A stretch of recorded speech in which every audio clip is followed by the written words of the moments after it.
A'udzubillahi Bismillahirrahmanirrahim. Alhamdulillahirabbil wassalatu wassalamu ala asyrofil mursalin sayyidina Muhammadin wa ala alihi ajmain.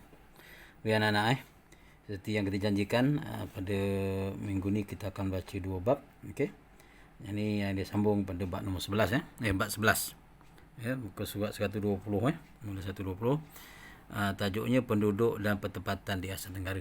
Anak-anak dah belajar penduduk pertempatan di Malaysia. Jadi sekarang ni diluaskan lagi skopnya, bidangnya melangkaui Asia Tenggara. Dalam bab 10 yang lepas, yang baru anak-anak tonton tadi, ada 11 buah negara.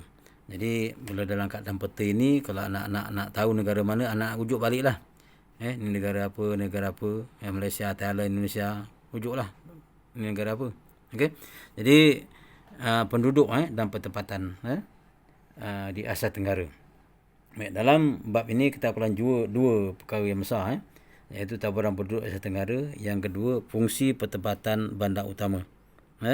Fungsi pertempatan bandar utama. Maknanya pertempatan yang ada satu kawasan tu apa fungsinya. Okey. Okey. Sebelum itu, seperti biasa kita tengok apakah standard pembelajaran anak untuk bab 11 ini. Pada akhir pengajaran dan pembelajaran, murid dapat menjelaskan dengan contoh taburan penduduk di Asia Tenggara. Asia Tenggara, taburan penduduk. Yang kedua, mengetahui fungsi pertempatan bandar utama di Asia Tenggara. Okey. Baik. Kita tengok yang ni. Pertama, taburan penduduk Asia Tenggara. Yang kedua, fungsi pertempatan. Yang ni sekadar ditunjukkan beberapa negara lah. Ini di Jakarta, ini Thailand, di Bangkok, ini Manila, ini Kuala Lumpur. Kalau tengok adalah ciri-cirinya dah. Kalau di Malaysia dan Indonesia lebih kurang je. Tapi kalau Filipina ada beza sikit, Thailand nampak sangat beza kan. Baik anak-anak, kita masuk ke sub yang pertama untuk bab ini, 11.1 1.1, iaitu taburan penduduk di Asia Tenggara. Baik, sebelum kita lihat ini, sekali lagi dia bawa anak-anak supaya fokus muka surat 122 ni berkaitan dengan taburan penduduk di Asia Tenggara. Okey. Jadi nak tengok ni peta ni Asia Tenggara ni. Okey. Tengok petunjuknya ni. Okey. Yang warna merah ni kawasan yang padat penduduk. Kita study dulu sebelum kita baca yang lain. Kena fahamkan ini. Nanti kalau kita tengah-tengah baca kawasan padat, kita dah tahu dah sebab kita dah study peta ni dulu. Yang merah ni padat nak. Okey. Yang coklat ini sederhana kepadatan dia, dan yang kuning jarang. Banyak ni kuning, ni kuning. Okey, mungkin akan datang di sini akan sederhana jadi padat. Kenapa? Indonesia telah akan mengalihkan pusat pentadbirannya ke pulau di Kalimantan ini. Okey. Jadi bawah sini masih lagi kedudukan jarang penduduk di sini. Okey, yang hitam ni ibu negara, yang merah ni sepadan antarabangsa. Ni biasalah standard ni. Baik anak-anak, kita baca ni. Pertama taburan penduduk merujuk kepada sebaran penduduk di satu kawasan di muka bumi. Maknanya taburan penduduk, maknanya sebaran dalam satu tempat di mana. Taburan itu, sebaran tu penduduk di satu kawasan di muka bumi. Okey. Taburan penduduk Asia Tenggara adalah berbeza mengikut kawasan. Berbeza-beza mengikut kawasan. Nampak tak berbeza-beza? Ni padat, ni sederhana, ni kuning. Ada sebab, ada faktor yang menyebabkan penduduk taburan penduduk ni berbeza. Okey. Baik. Seterusnya tengok ini nak tunjuk penduduk di Asia Tenggara dianggarkan melebihi 640 juta orang sehingga Jun 2016. Yang dia tengok dalam terkini dalam 2020 lah. Dah masuk 677 juta. Okey. Angka tersebut bersamaan 8.2% daripada keseluruhan populasi penduduk dunia. Populasinya apa? Ini maksud populasi. Populasi maksudnya apa? Populasi maksudnya jumlah orang yang mendiami suatu tempat. Ini negara, negeri, daerah, kampung, mukim ke? Mana populasi? Maknanya jumlah orang yang mendiami suatu tempat. Maksudnya populasi penduduk di dunia. Kerana Raja Puan 11.1 menunjukkan anggaran penduduk di 11 buah negara di Asia Tenggara. Yang ini anak dianggarkan dalam tahun 2016 Jadi anak-anak boleh akses sendirilah cari penduduk Indonesia terkini berapa. Kalau Malaysia sekarang ni untuk 2020 dah menjangkau 32 juta. Anak tengok yang ni ada data-data ni. Yang ni tidak salin. Yang ni boleh tunjukkan lah ni data-datanya. Tetapi dia tak mau tulis tu untuk anak-anak cari sendiri. Thailand berapa penduduk sekarang. Jadi kalau anak-anak tengok dengan data tahun 2020 ada 677. Sebelum ni 2016 260. Jadi meningkat 37 juta. Di mana? Kena carilah. Okey, yang ni anggaran sajalah sumber dia. Okey anak. Baik taburan ni kita masuk. Taburan penduduk di Asia Tenggara ni kita dijelaskan begini. Padat, sederhana, jarang. Okey, di mana padat ni? Kita tengok di padat ni di mana. Di sini dia tak tulis. Tapi kita kena fahamlah kenapa padat. Okey, satu, ibu negara dan bandar utama. Ibu negara dan bandar utama. Kalau tengok kawasan padat ni kebanyakan ni ibu negara dan bandar utama. Kemudian sungai sebagai jalan perhubungan. Kita dah belajar bab 10 ni. Sungai di negara tertentu dia merupakan tempat yang ramai penduduk. Sebab itu dia kata sungai sebagai jalan utama. Ini kawasan ni padat. Delta dan lembah sungai yang subur untuk pertanian. Jadi orang bertani situ, ramai itu. Dataran pantai untuk perikanan, begitu juga. Kemudian sebagai contoh ni, pantai barat Sembilan Malaysia, Pulau Jawa. Okay? Jadi anda tengok Jadi disebabkan padat ni, kenapa?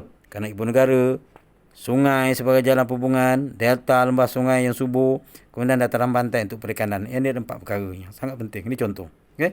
Kenapa pula sederhana kawasan ni? Tengok sederhana Yang warna coklat-coklat ni kenapa? Okey, kawasan pinggir bandar. Maknanya kalau bandar, pinggir bandar sederhana lah. Kemudian bandar baru nak buka. Bandar baru nak buka maknanya kemudian mungkin tak lengkap, ada perumahan tapi tak ramai orang. Pekerjaan pun tak banyak, baru dibuka Kemudian kawasan pertanian. Yang ini kawasan pertanian juga. Yang sungai ni tadi, tetapi ini disebabkan oleh cukup air, cukup dia punya kesuburan tanah. Ini kawasan pertanian, mungkin dia ni pedalaman sikitlah. Tidak sepesat begini.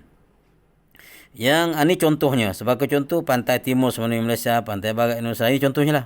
Jadi ada berapa perkara? 3 perkara. Pinggir bandar, kawasan bandar baru, kawasan pertanian. Okey. Mungkin pertanian ni antara peraturannya mungkin kena pangkutan. Kesesuaian tanahnya. Yang ni memang sesuai sekali. Terletak di tepi sungai tadi. Dengan delta. Tanah subur. Subur delta ni kenapa? Tanah subur semula jadi yang dia baru dari tanah tinggi. Dia alihkan oleh sungai. Jadi memang semula jadi. Okey. Yang ini kawasan pertanian nanti mungkin dia jauh daripada sungai.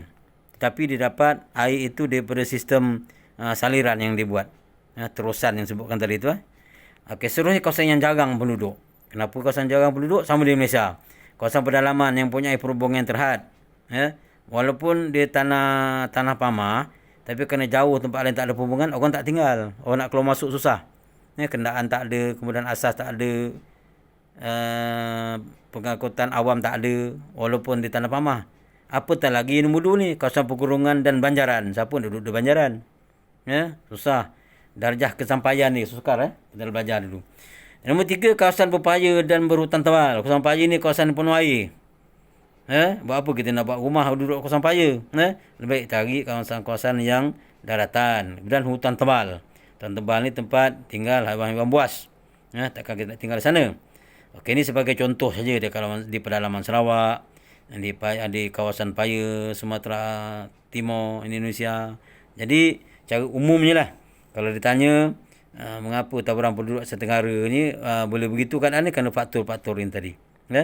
Padat kerana apa? Ibu negara, kerana sungai dia sebagai jalan perhubungan, kawasan dia sesuai untuk pertanian, dataran pantai untuk perikanan. Kemudian sederhana kenapa? Di pinggir bandar, kawasan bandar baru, kawasan pertanian. Okey. Yang jarang tadi kawasan pedalaman, walaupun tanah pamah. Tapi tak ada perhubungan ataupun perhubungan terhad. Kawasan tanah tinggi, pergunungan banjaran, dan juga kawasan berpaya ataupun berhutan tebal. Jadi kita katakan ini taburan penduduk Asia Tenggara kerana apa berlaku ini padat sederhana jarang, kerana faktor ini. Okey.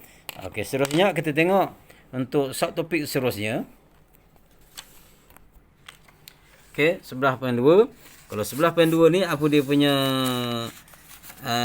standard pembelajaran dia? Okey. Mengetahui fungsi pertempatan bandar utama di Asia Tenggara. Apa fungsi pertempatan bandar utama itu? Kena ada pertempatan ini, maka kita tengok fokus surat 124 ni. Okey. Subtopik 11.2, fungsi pertempatan bandar utama di Asia Tenggara. Okey. Baik. Ini diberikan beberapa contoh Baik. 1 2 3 4 5 diberikan contoh fungsi pertempatan tu. Untuk apa sebenarnya pertempatan di kawasan-kawasan di kawasan tertentu yang sebut kini di bandar-bandar utama. Okey. Baik, kita tengok. Bandar utama di Asia Tenggara seperti Kuala Lumpur, Jakarta, Manila, Bangkok dan Singapura mempunyai fungsi-fungsi tertentu seperti berikut. Okey, ini contoh contoh Baik. Ibu negara dan pusat pentadbiran. Mana pertempatan situ, apa fungsi bandarnya? Sebagai ibu negara dan pusat pentadbiran. Mestilah di ibu negara dan pusat pentadbiran ni mesti ramai penduduk. Kerana di situlah sebagai kemudahan dia dapat. Segala kemudahan yang ada lah, yang canggih-canggih. Yang orang-orang di kampung tak dapat, pergi mata dapat, di sini segala-galanya dapat. Dan kebanyakan yang duduk sini orang yang educated biasalah kita kata, majoritinya. Di samping buru-buru kasar yang lain yang mungkin orang kata Kuala Putih, Kuala Biru. Jadi memang padat penduduk sini. Kebanyakan bandar utama di Asia Tenggara merupakan ibu negara dan berfungsi sebagai pusat pentadbiran. Itu lah pendapatan tadi. Kawasan orang duduk tu kena pentadbiran. Sebagai contoh Jakarta, Indonesia. Simple mudah Ni bukan parlimen di Filipina. Okey. Fungsi pertempatan seterusnya pusat perdagangan. Jadi orang ramai di situ. Kenapa? Sebagai pusat perdagangan. Terdapat pusat perniagaan, gedung beli belah dan aktiviti import dan ekspor di bandar utama. Iaitu ada aktiviti ini menyebabkan ramai orang duduk kat situ. Fungsi pertempatan yang dibuat dekat situ. Orang menginap situ, buat penginapan, buat taman perumahan penginap situ. Apa fungsi dia? Pusat perdagangan. Contoh di Bandung dan Surabaya, Indonesia. Ini contohlah. Johor Bahru, Johor dan Orchard Road di Singapura. Okey, ini Indonesia, Bandung. Kalau anak-anak mungkin ada sebelum ini dapat berjalan, mungkin dapat tengoklah. Tadi ibu negara, pusat pentadbiran, ini pusat perdagangan. Okey. Yang ketiga anak-anak, pusat pelancongan. Kenapa pendapatan dibuat? Kerana pusat pelancongan. Orang masih ramai lagi sini. Bandar utama di Asia Tenggara menjadi daya tarikan pelancongan. Ini bandar lagi Nak temput ini bandar, nak sebut lagi. Bandar. Ingat bandar ibu negara, ini bandar sebagai pusat perdagangan. Ini bandar ni sebagai pusat pelancongan. Bandar utama di Asia Tenggara menjadi daya tarikan pelancong. Okey. Pelancong datang setiap tahun untuk melawat dan menikmati panorama bandar setiap negara di Asia Tenggara. Sebagai contoh Kuala Lumpur, Jakarta, Bangkok, mana-manalah. Ini contoh saja. Boleh tengok, anak boleh tengok ni tadi ni. Yang kita belajar sebelum tadi, sebelum ni kita nampak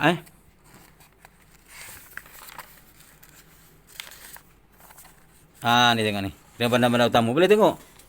Di Bangkok, di Bentin, di Hanoi, di Kuala Lumpur, Singapura, Jakarta. Jadi di sini kalau kita tengok, orang akan melawat ke bandar-bandar. Orang jarang pergi ke kampung-kampung.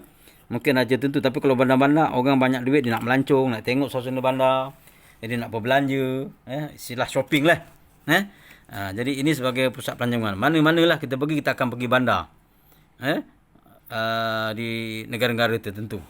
Okey. Yang keempat sebagai pertempatan itu di bandar tu kenapa? Pusat perindustrian. Industri. Banyaklah kilang-kilang libat industri tu. Segala-galanya. Industri berasaskan getah, berasaskan kayu, berasaskan batu, berasaskan macam-macam lah. Okey. Perindustrian merupakan sektor sekunder yang penting dalam pembangunan ekonomi negara Asia Tenggara. Apa ni sektor sekunder ni? Okey. Dia ada 3 sebenarnya sektor premier, sekunder dan tertier. Ada 3.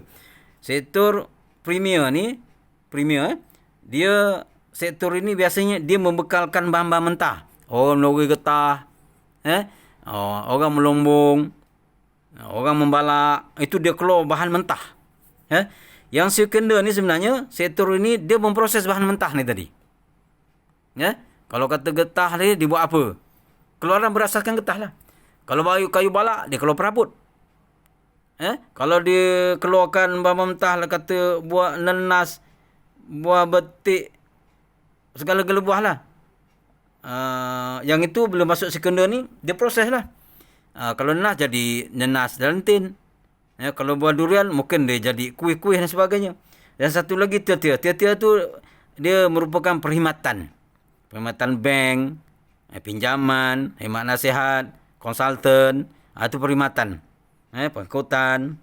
Yang ni Indonesia merupakan sektor sekunder. Maknanya dia gunakan bahan-bahan macam besi. Dia buat kereta. Apa yang ke sini? Plastik ada, kereta, logam, segala-galanya lah. Yang penting dalam pembangunan ekonomi negara Asia Tenggara. Bandar utama merupakan pusat perindustrian bagi setiap negara Asia Tenggara. Okey. Bandar utama. Memanglah. Macam kumpulan. Memang dia nak pesatkan di situ dengan cukai-cukainya. Dengan penduduk yang ramai, maka industri. Sebagai contoh, Manila, Filipina terkenal dengan industri pemasangan kenderaan bermotor dan besi keludi. Okey, Bangkok terkenal dengan industri elektrik dan elektronik serta industri makanan. Okey, industri makanan. Kalau kita tengok kajian-kajian makanan di Thailand ni, pertanian ni dia lebih baik daripada Malaysia. Kalau di Malaysia contohnya, orang Malaysia kalau tanam pokok nenas ni kebanyakan tanam gambut katanya. Sesuai, tetapi di Thailand mereka telah menebus guna kawasan-kawasan tanah tinggi. Dengan hasil kajian mereka berjaya menanam pokok nenas dan buahnya berkualiti. Berada di tanah-tanah tinggi. Baik anak-anak. 5 perkara disebut. 4 perkara yang ni, kelima yang akhir sekali pasal pusat perhubungan laju pengangkutan. Penempatan di bandar ni dibuatkan apa? Untuk ni, pusat perhubungan dan pengangkutan. Jadi pusat perhubungan dan pengangkutan yang terletak di bandar utama Asia Tenggara. Ini fungsi penempatan. Ni jangan lupa fungsi penempatan di bandar ni, fungsi dia pusat perhubungan dan pengangkutan. Pusat perhubungan dan pengangkutan terletak di bandar utama di Asia Tenggara. Okey. Sebagai contoh, pusat pengangkutan yang terdapat di bandar utama ialah lapangan terbang antarabangsa Soekarno-Hatta, Jakarta, Indonesia. Terbang antarabangsa Kuala Lumpur, ni KLIA. KLIA tu dia dekat mana? Dekat Putrajaya. Juga bandar utama Tenggara juga mempunyai rangkaian internet dan telekomunikasi yang lengkap. Jadi penempatan itu berfungsi untuk pusat perhubungan dan juga pengangkutan. Okey, seterusnya anak-anak di belakang ini, yang bahagian akhir ini diberikan 5 contoh bandar utama di Asia Tenggara. Seperti biasalah. Dia berikan contoh ni supaya kita tahulah. Anak-anak boleh tengok. Lain daripada Jakarta, lain daripada Singapura, lain daripada Filipina, Manila, Filipina. Boleh melihat dalam internet. Letaklah negara lain, Laos, letaklah ni Myanmar. Tengok mana dia punya bandar utama di Asia Tenggara. Okey, peta 11 bulan 2. Anak nak tengok yang ni. Tengok yang ni seperti biasa. Penempatan 5 bandar utama di Asia Tenggara. Penempatan 5 bandar utama di Asia Tenggara. Bandar terletak di situ. Kemudian petunjuk ni yang bulat ni bandar ni, tanda bandar lah. Kemudian ni antarabangsa. Seperti biasalah. Jadi kita ingatlah dia sekarang pertama dia letak Bangkok ada sini. Ini Jakarta, Kuala Lumpur, letak Singapura, di sini Kemudian letakkan Manila sini. Okey, baik kita tengok satu persatu Okey, di Thailand, Bangkok jumlah penduduk ni data yang dah beri tadilah 2016 terletak di sebelah timur tebing Menam Chao Phraya. Ibu negara Thailand, pusat kegiatan ekonomi Thailand. Ini pusat ni, kegiatan ekonomi Thailand. Berfungsi sebagai sebuah pelabuhan. Terkenal dengan julukan Venice Timur. Dah baca tadi. Ini dicontohkan kehebatan dia. Nampak pusat kegiatan ekonomi Thailand di tebing Menam Chao Phraya. Dah tengok gambar tadi. Yang kedua, Kuala Lumpur. Okey. Sekitar Kuala Lumpur ni penduduk 1.76 juta. Ni 2016. Mungkin sekarang ni dah masuk 19. Mungkin dah 19. Terletak di pertemuan Sungai Kelang dan Sungai Gombak. Siapa dia Kuala Lumpur? Terletak di pertemuan Sungai Kelang dan Sungai Gombak ni. Kalau nak tengok dekat mana? Tengok dekat kat Masjid Jamik tu. Itu kat situ lah. Kan ibu negara Malaysia. Kuala Lumpur ibu negara Malaysia, tapi pusat pentadbiran di Putrajaya. Sebelum Putrajaya, Kuala Lumpur jadi pusat pentadbiran. Sekarang dah berubah tempat di Putrajaya. Itu pentadbiran, tapi ibu negara tetap Kuala Lumpur. Pusat perindustrian dan perdagangan Pusat pendidikan. Nampak tak? Pusat perindustrian, pusat perdagangan dan pusat pendidikan. Bandar metropolitan terbesar di Asia, di Malaysia, Kuala Lumpur lah. Okey, seterusnya Jakarta. Jumlah penduduk 10.4 juta. 10.4 juta di Jakarta saja. Penduduk 10.4 juta. 2016 terletak di muara sungai Tijeluong, di Pulau Jawa. Pusat kata ekonomi, pusat pendidikan dan pusat perdagangan. Ekonomi, pendidikan, dengan maknanya tempat orang belajar, pusat pendidikan tinggi banyak. Perdagangan ni memanglah antarabangsa lah, kapal, udara semua ada. Bandar metropolitan terbesar di Indonesia. Seterusnya di Singapura, di selatan Johor ni. Singapura itulah pulaunya. Ada 5.7 juta penduduknya. 2016, mungkin sekarang dekat 5.8 lah. Terletak di Melanya Malaysia di Salib Berau. Pusat kewangan dan juga perdagangan antarabangsa. Singapura, Singapura sebenarnya dia tak ada bahan mentah. Dia tak keluar pun bahan mentah, tak ada pun industri premier, tak ada. Ni dia sekandar lah. Dia ambil tempat orang punya, dia proses kat situ. Tapi sekarang ni dah pusat kewangan. Maknanya banyak bank di sana. Pelaburan dia menyediakan perkhidmatan, bank, dan perdagangan antarabangsa. Kerana antara pelaburan terpenting dunia. Nampak tak? Walaupun dia tak ada bahan mentah, dia menjadi pelabuhan terpenting. Maknanya kalau penting kenapa? Kerana kapal-kapal perdagangan khususnya yang laut, dia akan turun di Singapura. Dari Singapura dia akan hantar di sebelah timur. Menghala ke Filipina, ke Jepun, ke China. Sedik lah dia ni. Dia tak ada bahan mentah tapi dari dulu. Dari dulu. Lepas dia keluar daripada Malaysia, dia dah merancang ekonomi dia begitu. Bandaraya metropolitan. Satulah Singapura tu. Okey. Yang akhir sekali. Nak tengok. Nak tengok. Apa masuk metropolitan ni terdapat terdiri daripada bandaraya dan kawasan pinggir bandar. Terdiri daripada bandaraya dan kawasan pinggir bandar. Ini cosmopolitan yang sini di Filipina. Apa maksud dia tu? Terdiri daripada orang atau unsur-unsur dari seluruh dunia. Orang kan? Ini cosmopolitan, terdiri daripada orang atau unsur-unsur dari dunia. Bersifat sejagat lah. Okey. Baik anak-anak. Filipina, jumlah penduduk dia 13.1 juta. Ini mungkin dah masuk 14 sekarang ni. Ibu negara Filipina terletak di timur Teluk Manila di Pulau Luzon, pusat kata ekonomi utama Filipina dan merupakan bandar raya cosmopolitan. Okey, anak-anak. Jadi untuk bab yang ke-11 ini, anak-anak kena baca saja. Dia fakta saja. Dia tak ada mengira apa. Kena ingatlah. Apa yang kita belajar dalam bab ni. Biar ulang balik. Supaya kita buat revision balik. Okey. Bab yang ke-11 ni. Yang pertama sekali kita belajar tadi tentang taburan penduduk di Asia Tenggara. Padat, sederhana, jarang. Kerana letak negara, kena apa faktor menyebabkan dia padat, sederhana dan jarang. Kemudian dia berikan fungsi pertempatan di bandar ni tadi. Di sini dia tak cerita fungsi pertempatan di luar bandar. Di Malaysia dia cerita pertempatan luar bandar. Tapi ini dia fokus kepada di bandar-bandar utama saja. Ada 5 perkara. Ibu negara dan pusat pentadbiran, pusat perdagangan, pusat pelancongan, pusat perindustrian dan juga pusat perhubungan dan pengangkutan. Yang ini sekadar dia ambil contoh beberapa 5 bandar utama di Asia Tenggara untuk dijelaskan berkaitan dengan taburan penduduk di Asia Tenggara. Okey anak-anak, untuk bab yang ke-11 nya selesai. Ini akan hantar sebentar lagi latihan-latihan untuk bab 10 dan 11. Ini mintalah selesaikan kerja-kerja ini dalam masa yang ditetapkan. Dan insya-Allah pada minggu hadapan kita akan cuba masuk untuk 2 bab lagi lah. Anak-anak boleh tengok bab 12 sumber air, kerana masa yang panjang kita juga insya-Allah kalau ada tak ada halangan, kita akan tengok sampai ke bab yang ke-13, sisa domestik. Jadi anak-anak yang dah ambil buku di sekolah, baca anak-anak buku-buku yang nak balik tu, yang balik yang bawa balik tu, supaya naik sekolah besok dah padat kerja. Dan insya-Allah kita doa sama-sama lah. Mungkin sebulan lebih sekarang ni anak-anak mungkin semua akan balik ke sekolah. Okey anak-anak, sangka itu saja untuk bab 10 dan 11.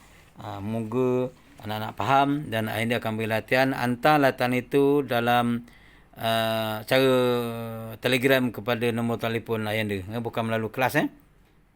Telefon terus pada Ayanda telegram saja. Terima kasih. Assalamualaikum warahmatullahi wabarakatuh.